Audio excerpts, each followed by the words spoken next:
तो आज हम किसी डिश की रेसिपी के बारे में बात नहीं करने वाले हैं। नहीं, हम बात करने वाले हैं उसकी आत्मा की कहानी के बारे में। ये एक ऐसे स्वाद की कहानी है जो आप सोचिए सड़क किनारे एक तवे से शुरू हुई और आज हर दिल के तख्त पर राज करती है। तो चलिए इस सफर में साथ चलते हैं।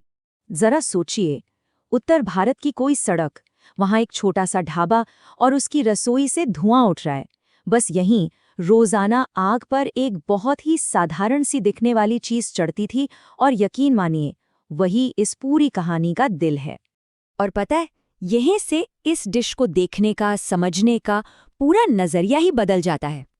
ये कभी किसी लिखी हुई रेसिपी से बनी ही नहीं, कोई नाप तौल नहीं, कोई फिक्स्ड नियम नहीं। तो फिर सवाल उठता है, था क्या? तो इसका जवाब हमें मिलता है हमारे पहले हिस्से में, जिसका नाम है काली कढ़ाई का जन्म।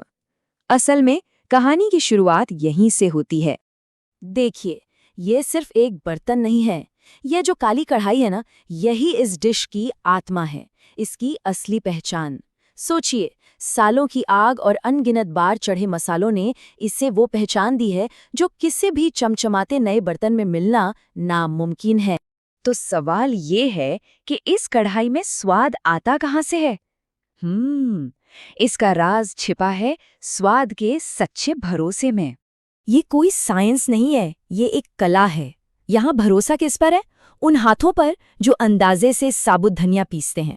विश्वास है उस सूखी लाल मिर्च पर जो इसमें जान डाल देती है। और सबसे जरूरी, वो समझ जब टमाटर पककर मानो कढ़ाई से बातें करने लगते हैं।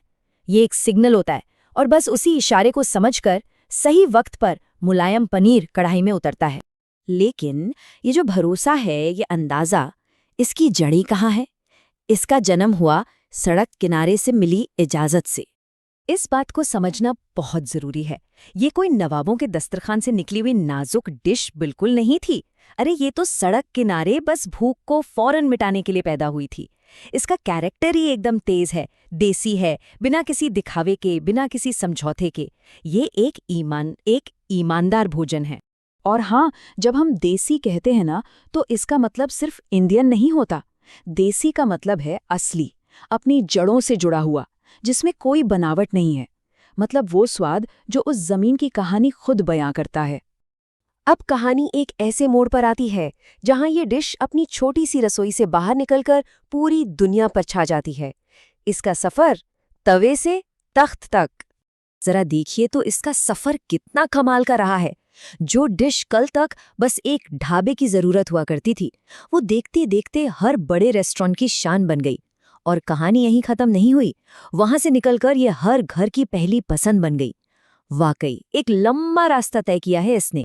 तो इस पूरे सफर के बाद अब कहानी अपनी असली पहचान पर पहुंचती है, और वो है एक देसी जज्बा। तो ढाबे से निकलकर महफिलों तक पहुंचने के बाद ये कढ़ाई पनीर आखिर है क्या? क्या ये सिर्फ एक पकवान है? नहीं, जवाब है कि ये कोई कागज पर लिखी हुई रेसिपी है ही नहीं।